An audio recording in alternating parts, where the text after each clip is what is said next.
Hi, I'm Jeremiah. I'm Angela. And we are Janelle's parents. We have 4 other children as well. Janelle is the oldest, she's 14. And then we have Jason, who's 12, Jeannie, who's 10, Joshua, who's 8, and Jonathan, who's almost 5. Janelle is our first daughter. When we had her, it was 2010 in Japan. So Janelle and Jason, they were both born in Japan, Yokosuka Naval Base. And to talk about Janelle's story, she was diagnosed when she was 26 months old when we medevaced from Japan to Virginia. And we didn't know what her diagnosis for that long, and we could tell whatever skill that she had. She used to say, "Hi mom, hi dad," when she was 8 months old, and she was feeding herself until 11 months old using spoon and using her fingers. That skill had started to regress. Yeah. 13 months old, and doctor had put PT, OT, and speech therapy at home as an early intervention. And we tried everything to find out what her diagnosis. And it was such a hard time as a first baby. Yeah.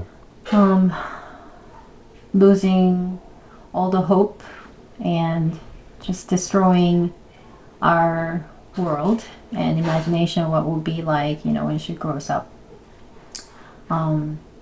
But constantly God had reminded us that He's with us and that Janelle will be taken care of.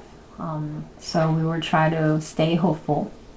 And we were recommended to come to the United States to get her diagnosis eventually after many times of testing after testing for ruling out other metabolic disorders, and come to find out she has genetic disorder called Rett syndrome.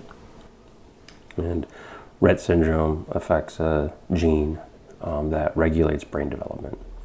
And so because of that, it affects multiple aspects of her growth. So she started having seizures when she was 3 years old. She's been on a variety of different types of seizure medication ever since then to control the seizures. Her swallowing is affected. She could potentially swallow food and have it go down into her lungs. So she's been on a G tube since 2017, and she gets all of her feeding through a tube. It affects her muscle development. So she doesn't really grasp objects. She can't stand on her own. She can sit up in bed and hold herself up, but that's really about it. So we've been working with an eye gaze device to allow her some limited form of communication, and trying to teach her how to say the things that she wants to get her point across. Because even though she can't really communicate very well, she's in there, right? We see her personality. We see her acting like a teenager sometimes when she doesn't want to do something. And, so we want her to be able to tell us what's going on. When she's hurt, we want her to be able to tell us what hurts. It's so hard to see her crying and obviously in pain and, not able to tell, is it a headache or, is it her foot hurting? And just trying to read her responses to figure that out is one of the hardest things that we have to go through. Yeah, she would cry and cry. Like the crying was not just like sobbing, or it was more of a in pain, screaming, and it was really inconsolable for a good 30 to 40 minutes, sometimes an hour, 3 or 4 times, sometimes 5 or 6 times a day. When she was 2.5, actually 21 months old until 5-year-old, after 3 different kinds of seizure medication was given to her, she was finally just calmed down. But then she started like grinding teeth all the time. And it bothered my ears so much for one day. And I just said, Lord, please help me not to feel bothered by this grinding teeth, but recognize as her need presenting to me. And all of a sudden, after a few days, I just didn't feel bothered by it, but I would pay attention to what she wants and what she needs. And she was obviously uncomfortable of her body condition. And when you comfort her with blankie, her favorite texture blankie, and talk to her, read her, or sing her, or take her out, then she will calm down. But it's more of the neurological issues that she had to fight alone because we don't know how to help her. Yeah, so she was eating though.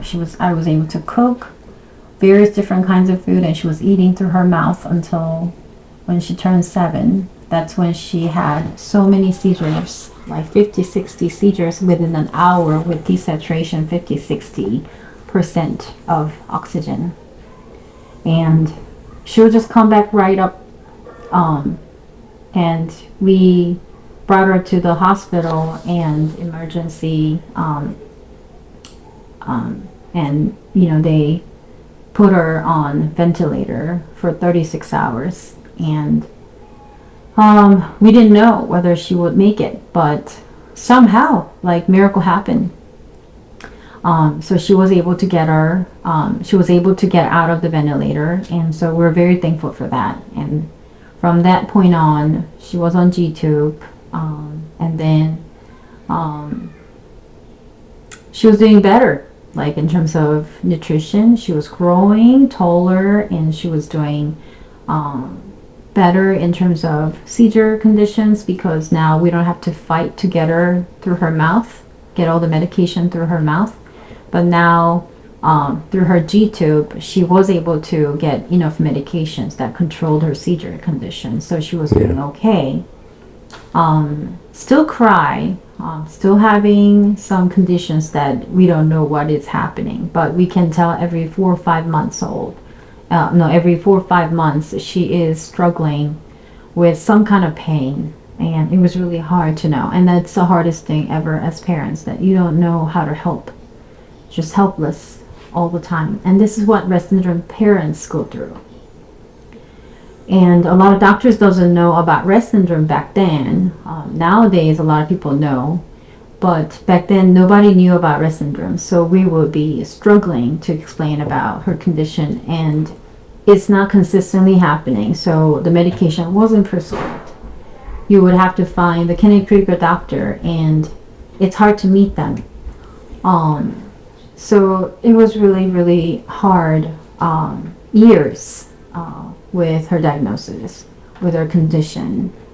And finally, back in 2021, she would have major seizures with so much of desaturation, and we had to do a sleep study, and finally she had to get some oxygen on during the nighttime. And we didn't have any nurse at nighttime. And we didn't have any nurse at home, except for her PDN, like private duty nurse, going to school with her, because that's what county and public school approved for. And so with other 4 kids being under 5-year-old, right? Yeah. Jason, Jeannie, Joshua, and Jonathan, they were young, so it was really challenging to raise all of them and dealing with this Janelle's condition. But we make it done because we love them all. And if you ask me why then we would end up having so many children, even despite of this kind of hard situation with Rett syndrome, we didn't plan. But I believe God has given us for a wonderful purpose. Because I see them working together and having so much compassion for other people who has special needs. and they do have a strong heart for other people. Yeah. And I see Janelle is a blessing to our family. Even though she struggles so much with so much of difficulties, medical difficulties, communication difficulties, all the difficulties, all her onto herself. It's painful to watch her going through it, but she's the one who's dealing with all of that. But she's really remained strong and still smile graciously. It's amazing to see her strength coming through. But at the same time, our kids are learning a lot about the limitation, and a lot of challenges can actually help us to grow together and understand how to extend and stretch our hearts for other people. And our kids are really amazing.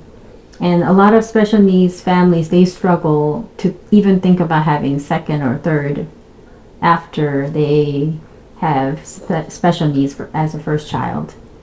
I think with community help, with a lot of people's help, it can be done. It can happen, and they are so joyful to them. And also, having extra siblings is such a healing to see the regular growth milestone,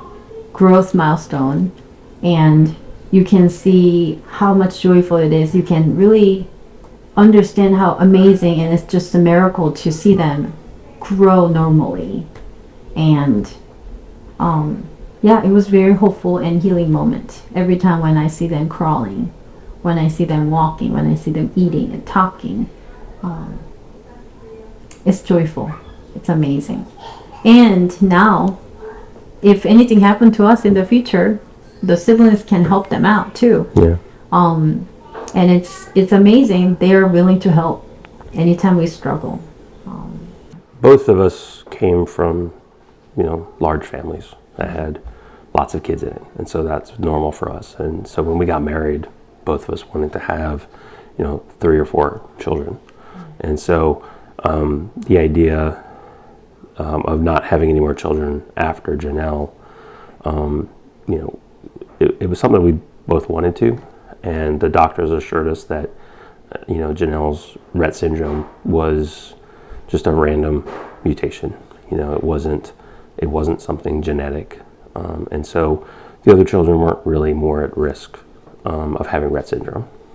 If the news had been different, that would have changed our thoughts on it. But we're so glad that we had extra kids, because it helped us to see, kind of what being a parent is all about, for most people. I remember when Janelle was just a baby, I was constantly thinking to myself, it's not supposed to be this hard, because she was our first, we didn't have any context. And so, it felt like it was really hard, but I didn't really know. It was like, questioning, was I not really ready for all of this? But then once we had Jason and we saw, how, just things came so much easier for him. It sort of validated those feelings that I've been feeling. Like, it was hard. It was harder than normal. And so that went a long way towards healing us. And, especially as we had more and more children, people always talk about how,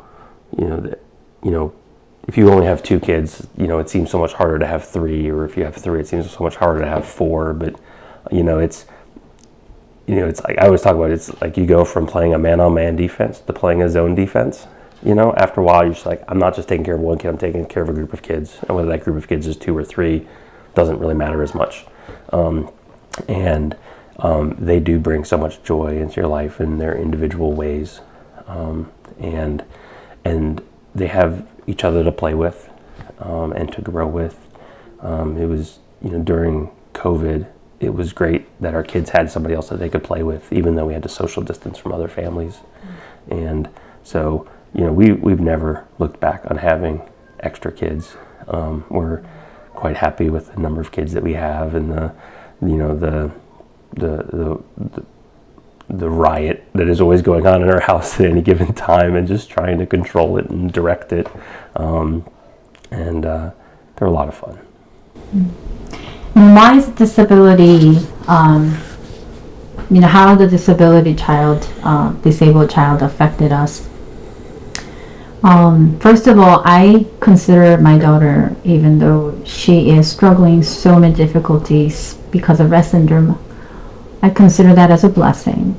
I told many people that Janelle is a blessing. I don't want to see that difficulties or the special needs treated differently than other people.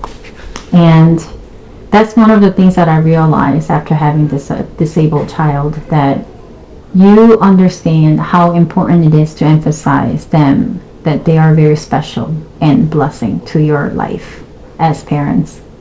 And I want to teach her, even though as if she's not listening, but she does understand, and I reassure a lot of people that she understands. So I remind everybody she's a blessing to us, that we want to treasure her life as long as she breathes and as long as she's with us. Disability actually can help us to see how God is working in our life. Amazing way. I like the way that I am now, after experiencing a lot of difficulties in my life than in the past, without knowing how difficult and challenges the life can be. Because I understand a lot of families who are struggling the same problems. And I can have a good heart, like extending my heart and reaching out to them. And it's more joyful than a fancy, like, famous brand bag. And it's just amazing to feel that, like, the understanding of those true amazing value in your life that you want to thrive. The life matters. And Janelle, she just brings us so much more joy than what could ever imagine. Just she smiles at us, she talking to us, and I can understand. And it's amazing how we just connected. And it's amazing too that I actually connected with other disabled children too. Just somewhat like I think I understand. But I don't know if they really agree with it, but still, God whispered me as if what Janelle wants, and I can tell, like, this is something that she's talking to me, and it's just amazing connection. Yes, it is challenging physically as I lift her, but I'm thankful that I can do it. I'm thankful that I have the strength and the four, like, parts of our body, arms and legs, lift her.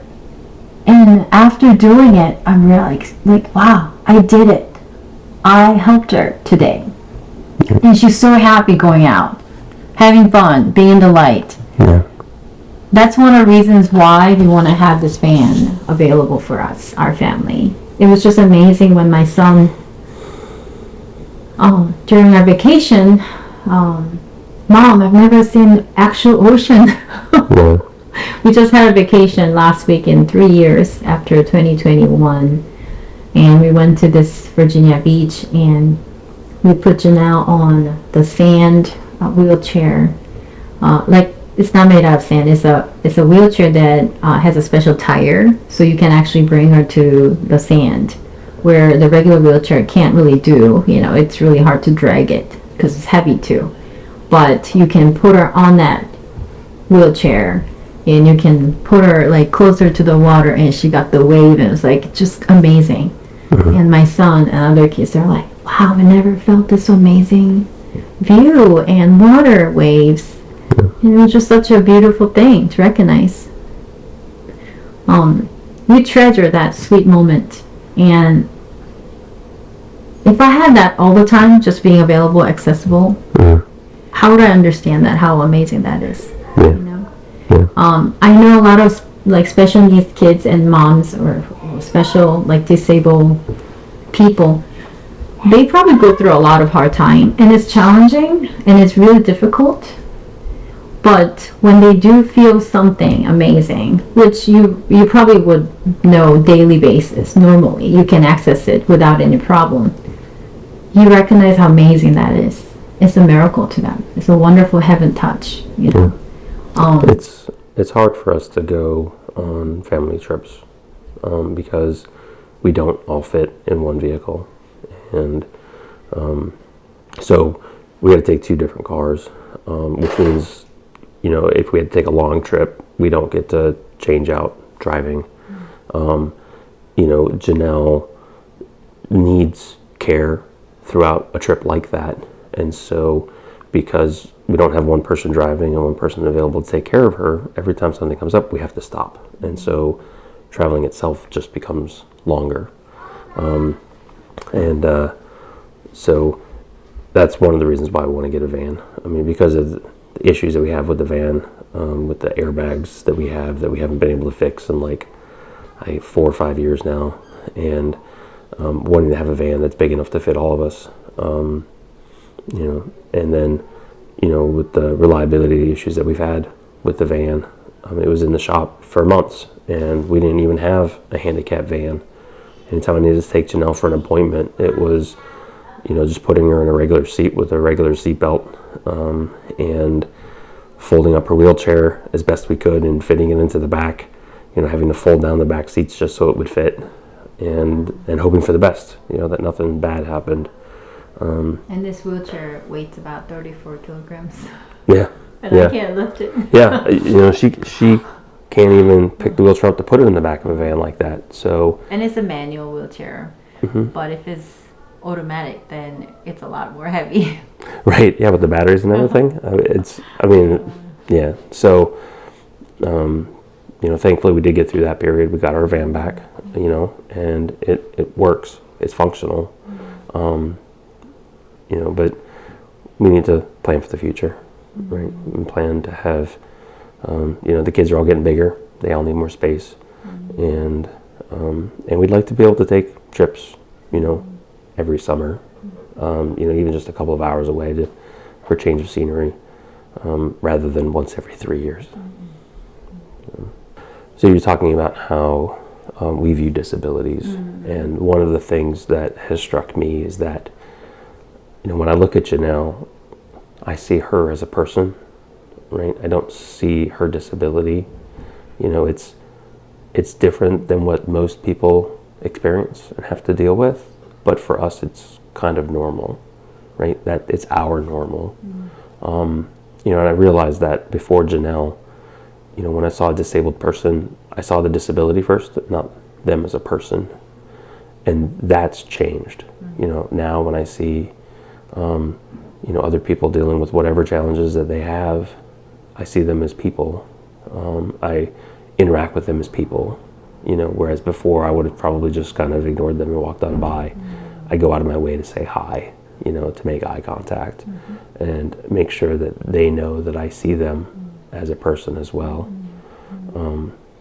And that's one of the things about Janelle that I love, is that she really does inspire goodness in people. Yes.